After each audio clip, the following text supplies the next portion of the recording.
Assalamualaikum warahmatullahi wabarakatuh. Selamat pagi, siang, sore, dan malam untuk teman-teman semua. Perkenalkan, nama saya Muhammad Fikri Firmansyah dari D4 Manajemen Keuangan Negara. Pada kesempatan kali ini, saya akan menemani teman-teman semua untuk belajar tentang bab 2 pada mata kuliah Ekonomi Mikro, yakni membahas tentang permintaan, penawaran, elastisitas, dan intervensi pasar. Jadi selama beberapa menit ke depan, saya akan menemani teman-teman semua. Oleh karena itu, simak yuk. Oke teman-teman, pada pembahasan pertama, kita akan membahas mengenai permintaan. Apa sih itu permintaan? Jadi, menurut hukum permintaan, bahwa jumlah barang atau jasa yang diminta akan turun saat harga barang atau jasa tersebut naik ceteris paribus. Jadi, ketika harga suatu barang itu naik, maka jumlah permintaan akan satu barang tersebut turun. Dan sebaliknya, ketika harga suatu barang itu sedang turun, maka permintaan akan barang tersebut akan naik. Nah, di permintaan ini juga digambarkan oleh sebuah kurva permintaan. Jadi kurva ini tuh menggambarkan hubungan antara jumlah barang yang ingin dibeli konsumen dan harga barang-barang tersebut. Nah, di kurva permintaan nanti pada sumbu Y adalah harga atau P, dan di sumbu X adalah jumlah yang diminta atau dilambangkan Q atau quantity. Nah, di sini digambarkan kurva permintaan. Kurva permintaan ini memiliki slope yang negatif. Mengapa? Sesuai hukum permintaan, yakni ketika harga naik, jumlah permintaan turun. Jadi di sini pada gambar ini diperlihatkan bahwa saat harga coklat 0, maka jumlah rotinya 12 di titik sini. Nah, ketika harganya mulai naik ke 500, 1000, sampai ke 3000, nah jumlah roti yang diminta itu semakin turun dari 10, 8, 6, sampai titik 0. Makanya digambarkan dalam suatu grafik, maka kurva permintaan bergerak dari kiri atas ke kanan bawah untuk linear.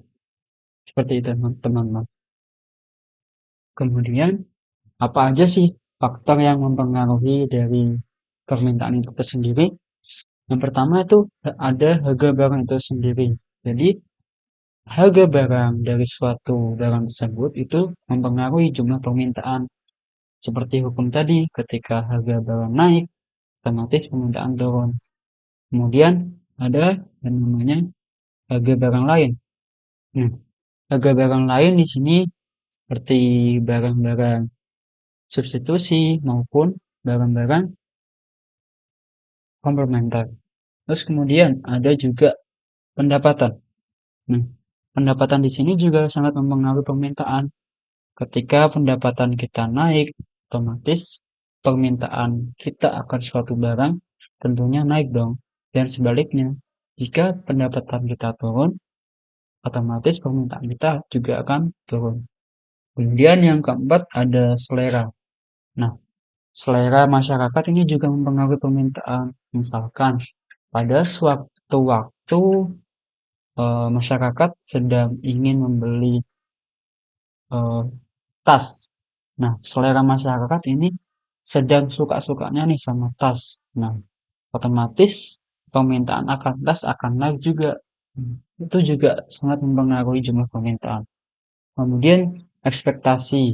Ekspektasi ini terkait masa depan. Misalkan harga sebuah makanan minggu depan akan naik, diekspektasikan akan naik. Otomatis orang-orang saat ini pastinya akan lebih belanja banyak dong, supaya ia tidak perlu belanja lagi waktu harga naik. Jadinya saat harga masih normal, dia belanja sebanyak-banyaknya. Kemudian yang keenam ada jumlah pembeli.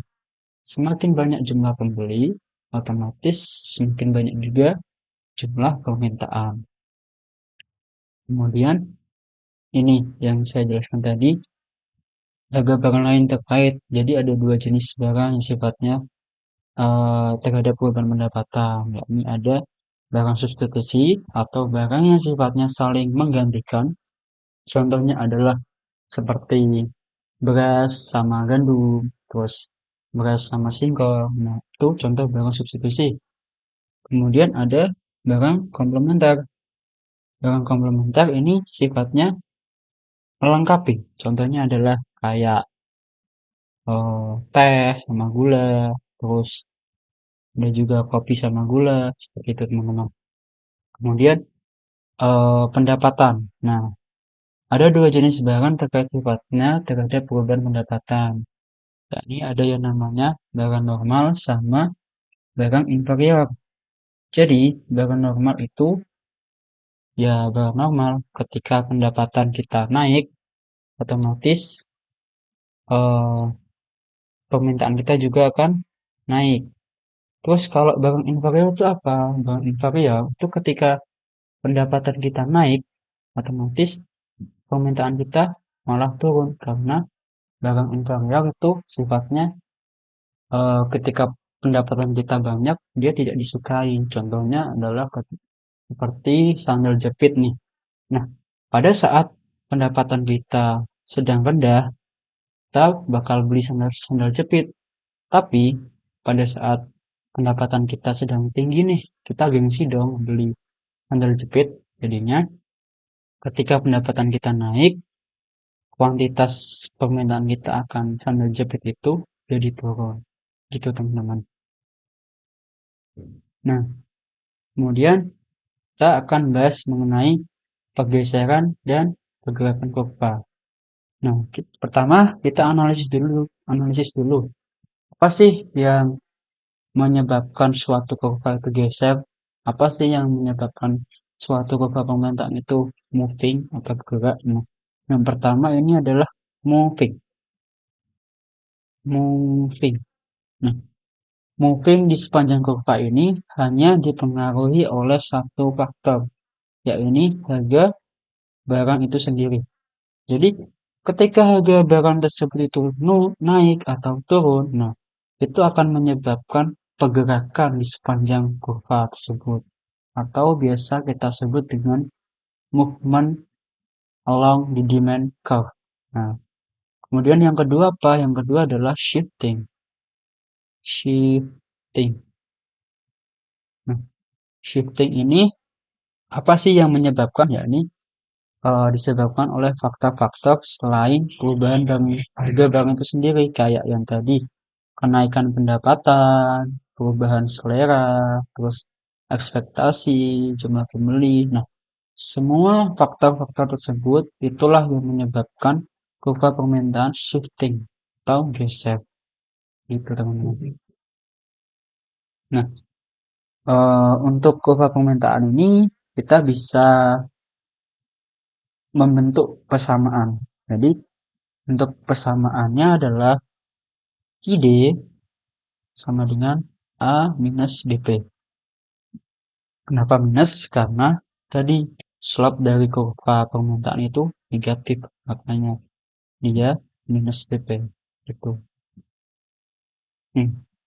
Ini adalah permintaan individu dan permintaan pasar. Jadi permintaan pasar itu adalah jumlah barang yang diminta itu akumulasi dari semua jumlah barang yang diminta oleh individu dalam pasar. Jadi eh, di sini kurva yang warnanya merah ini, market demand ini, nah itu tuh akumulasi dari permintaan si Catherine sama Nicholas. Jadi gampangannya kurva permintaan pasar itu adalah gabungan atau akumulasi dari jumlah barang yang diminta oleh semua individu di dalam pasar. Gitu. Nah, kemudian yang kedua ada namanya penawaran.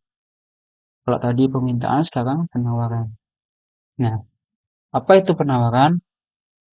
Penawaran itu gampangannya adalah kebalikannya dari permintaan. Jadi, nyatakan bahwa jumlah barang atau jasa yang ditawarkan oleh produsen pada tingkat harga tertentu. Nah, kalau hukum permintaan tadi berbanding terbalik, nah di hukum penawaran ini berbanding lurus. Jadi, ketika harga suatu barang itu naik, maka jumlah barang yang ditawarkan juga naik. Sebaliknya, jika harga barang tersebut turun, maka jumlah penawaran juga akan turun. Nah, penawaran ini juga bisa digambarkan nih oleh kurva. Nah, sama seperti kurva permintaan, dia digambarkan dengan sumbu X-nya adalah jumlahnya dan sumbu Y adalah harganya. Nah, ini adalah untuk kurva penawaran. Nah, kalau tadi kan kurva permintaan bergerak dari kiri atas ke kanan bawah. Nah, di sini karena penawaran memiliki slope yang positif, maka dia bergerak dari kiri bawah ke kanan atas. Jadi, kalau di matematikanya dia ini memiliki gradient yang positif, teman-teman. Nih, ketika harganya 500, penawarannya masih 0. Terus ketika harganya 1000, penawarannya 2. Nah, jadi semakin harganya naik, jumlah penawaran si roti ini juga makin naik, teman-teman. Terus selanjutnya, nah, kalau tadi kan faktor yang mempengaruhi permintaan. Sekarang ini adalah faktor yang mempengaruhi penawaran. Gak jauh beda, cuman ada beberapa perbedaan. Yang pertama sama kayak tadi, harga barang itu sendiri. Ketika harga barang naik, otomatis supply-nya juga naik. Terus harga barang lain, ini juga dipengaruhi oleh barang substitusi, barang komplement. Nah, terus yang ketiga ada harga faktor produksi atau bahan baku. Nah, ketika bahan baku itu turun, otomatis biaya yang digunakan untuk produksi juga turun. Nah, dengan rendahnya biaya produksi itu akan bisa memproduksi lebih banyak, otomatis penawarannya juga meningkat. Terus yang keempat ada teknologi nih. Nah, jika suatu perusahaan memiliki teknologi yang bagus, teknologi yang maju, nah maka perusahaan itu bisa dong produksi lebih banyak. Jadi dengan kemajuan teknologi tersebut akan menyebabkan jumlah penawaran yang naik juga. Ini juga yang kelima ada ekspektasi, sedangkan ada jumlah penjual. Nah, semakin banyak penjual, maka penawaran juga akan semakin banyak. Yang harga barang lain terkait sama kayak permintaan tadi. Ada barang substitusi, juga ada barang komplementer. Nah, di kurva penawaran atau supply ini juga ada yang namanya moving dan juga shifting. Nah, sama seperti di kurva permintaan tadi, moving atau kurva yang bergerak ini hanya disebabkan oleh satu, yakni perubahan harga barang itu sendiri. Jadi, moving ini cuma disebabkan oleh satu ini doang. Nah, misal nih, harga barangnya awalnya P1, penawarannya Q1. Terus ketika harga barangnya turun jadi P2, maka penawarannya juga ikut turun jadi ke P2, Q2 maksudnya, di titik sini. Nah, kemudian yang satunya apa? Yang satu adalah shifting. Nah, shifting ini disebabkan oleh apa? Ya, semua selain harga barang itu sendiri. Kayak tadi ada harga bahan baku, terus teknologi, ekspektasi, jumlah penjual. Nah, perubahan semua itu akan menyebabkan kurva supply bergeser baik ke kanan maupun ke kiri, tergantung dia meningkat atau menurun. Itu. Nah, kalau tadi kurva demand bisa dijelaskan dengan fungsi atau bersamaan, supply juga bisa. Bedanya kalau tadi demand kan A minus BP. Nah, kalau yang supply ini persamaannya adalah A plus BP. Itu teman-teman. Nah, ini sama kayak tadi.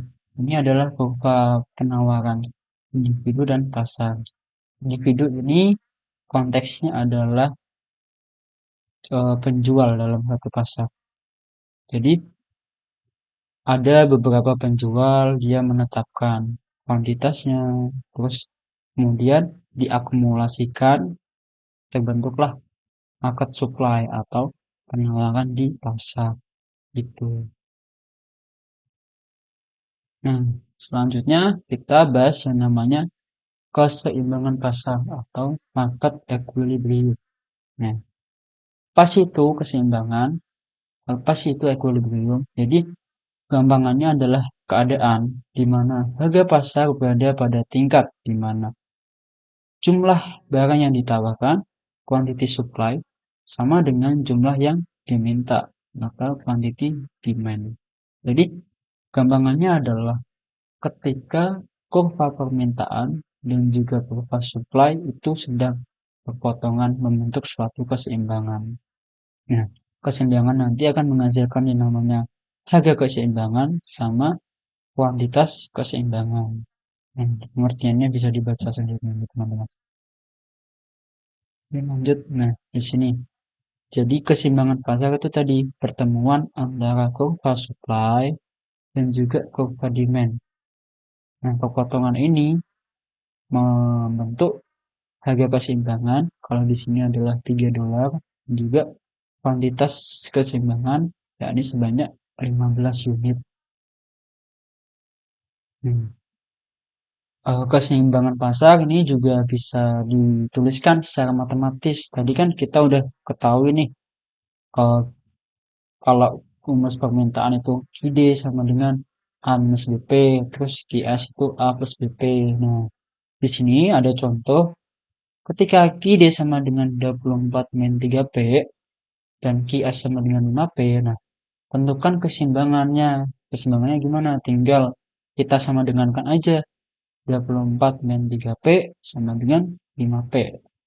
8P sama dengan 24. Nah, jadi nanti ketemu P sama dengan 3, juga Q sama dengan 15. Nah, ini sesuai dengan apa yang di kurva tadi di sini. P-nya 3 dan juga Q-nya 15. Gitu. Nah, kemudian ada kondisi surplus. Surplus itu kondisi seperti apa sih? Jadi, surplus atau excess supply itu adalah keadaan di mana jumlah penawarannya lebih besar daripada jumlah permintaan. Nah, ini itu terjadi ketika harganya di atas keseimbangan. Nah, tadi kan bilang keseimbangannya kan di titik ini $3 ini. Nah, tapi kondisi di sini tuh harganya ditetapkan sebanyak $5. Nah, otomatis sesuai dengan hukumnya ketika harganya naik, demand yang awalnya tadi 15 jadi cuman 9, jadinya 9. Terus QS-nya yang awalnya tadi 15 ini malah jadi 25. Nah, ini kan nggak seimbang nih. Jadi QS-nya 25, terus QD-nya 9. Nah, selisih antara QS sama QD ini itu namanya surplus atau excess supply, yakni kelebihan penawaran. Nah, gimana respon pemerintah supaya ini kembali lagi? Nah, pasar akan merespon surplus dengan menurunkan harga hingga ke titik seimbangan. Jadi karena tadi karena harganya terlalu tinggi, jadi pasar akan menurunkan lagi harganya ke tingkat keseimbangan, yakni tingkat $3. Nah, dengan penurunan ini maka akan terjadi keseimbangan lagi di titik 15 ini teman-teman. Terus kondisi yang kedua apa nih? Nah, kondisi yang kedua itu adalah ketika shortage. Shortage itu apa? Shortage itu keadaan di mana jumlah permintaannya lebih besar daripada jumlah penawarannya. Nah, kondisi ini itu terjadi biasanya ketika harganya terlalu rendah dari keseimbangan. Jadi permintaannya jadi lebih banyak dalam contoh ini adalah QD-nya jadi sebanyak 21, sedangkan karena harganya yang terlalu rendah, otomatis kuantitas supply-nya cuma sedikit, ya 5. Selisih antara QD yang lebih banyak daripada QS-nya itu dinamakan shortage atau kelebihan permintaan, yakni sebanyak 16 ini. Nah, gimana pasar akan meresponnya? Sama kayak tadi, kalau tadi kan menurunkan harga. Nah, sekarang pasar akan merespon shortage dengan menaikkan harga, yakni kembali ke tingkat 3 sehingga kembali ke titik keseimbangan. Gitu teman-teman. Nah, equilibrium ini bisa berpindah juga, bisa shifting permintaan doang, ataupun shifting supply doang, ataupun dua-duanya mengalami shifting, tergantung apa yang menyebabkan mereka shifting. Nih, contohnya ini adalah shifting dari kurva permintaan. Kurva permintaan shift dari D1 di sini jadi ke D2. Akibatnya equilibriumnya juga bergeser dari yang awalnya di titik A jadi titik B. Nah, kenaikan permintaan ini itu menyebabkan keseimbangannya naik, yakni harganya jadi naik dan juga jumlah barang yang diperdagangkan juga naik dari Q1 ke Q2. Terus yang kedua, kondisi kedua adalah ketika pergeseran kurva penawaran. Biasanya kurva penawaran yang bergeser ke kanan ini misalnya contohnya adalah ketika kemajuan teknologi. Jadi kurva penawarannya geser ke kanan. Awalnya keseimbangannya di titik A jadi ke titik B. Nah, jadi di keseimbangan baru ini maka akan menyebabkan harga keseimbangannya turun dari P1 ke P2. Terus untuk kuantitasnya naik dari Q1 ke Q2. Terus kondisi ketiga itu adalah ketika kurva demand dan supply sama-sama shift atau geser. Nah, dalam hal ini kurva demand-nya geser ke kanan karena kenaikan permintaan, kemudian yang supply geser ke kanan juga.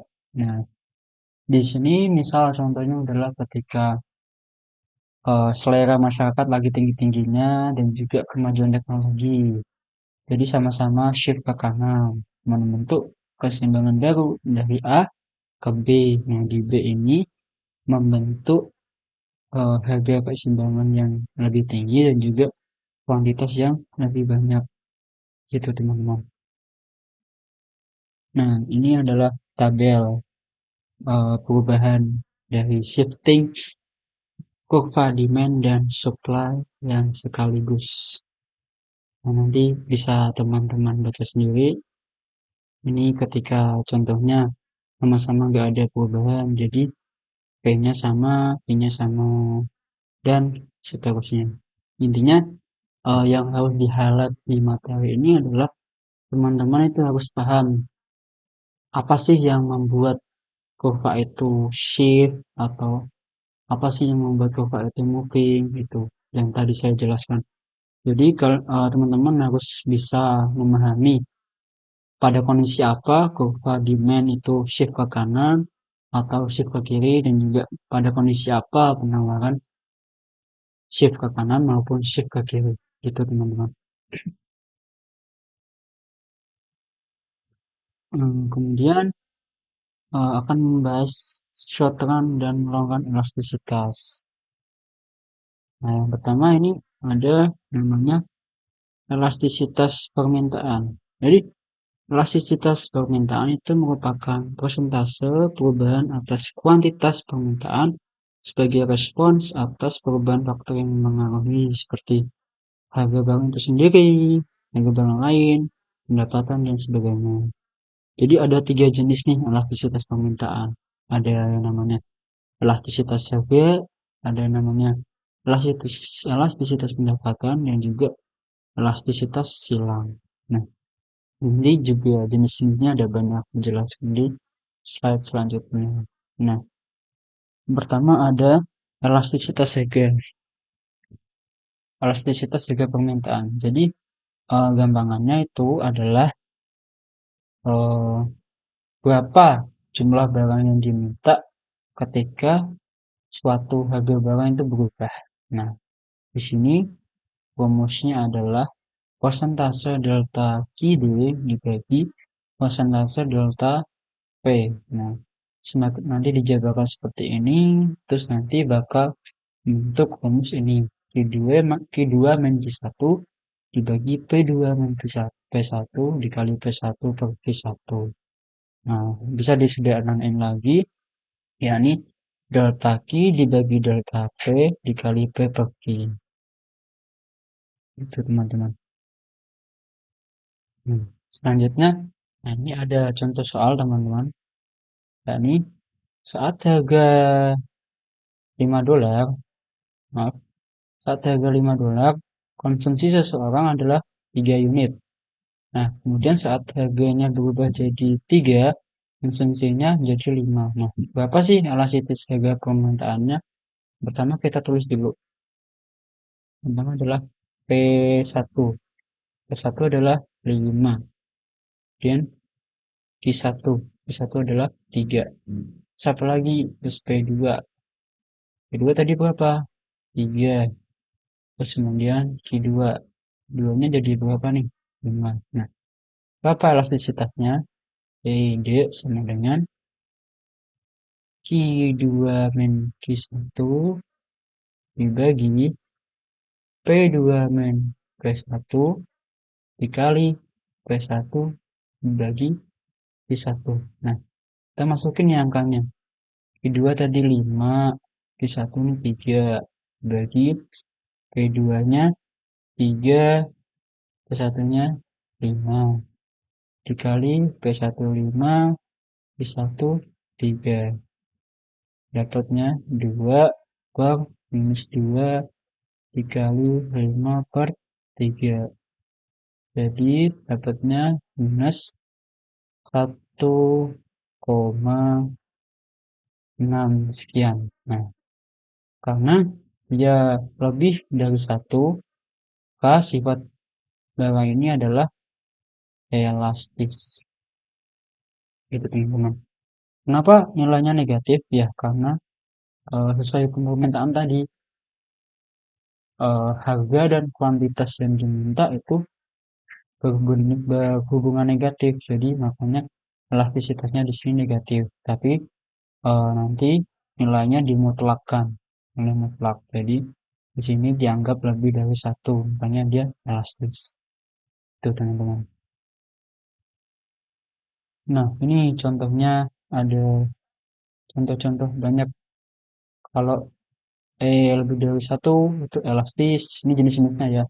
Terus kalau kurang dari 1 itu inelastis. Nah, kurang dari 1 ini tuh maksudnya adalah 0 sampai 1. Terus kalau sama dengan 1 itu unitek, sama dengan 0 itu inelastis sempurna. Kalau tak hingga itu elastis sempurna. Nah, pembahasan selanjutnya akan kita bahas di video yang part 2. Oke, sekian dulu teman-teman. Sampai jumpa di video selanjutnya.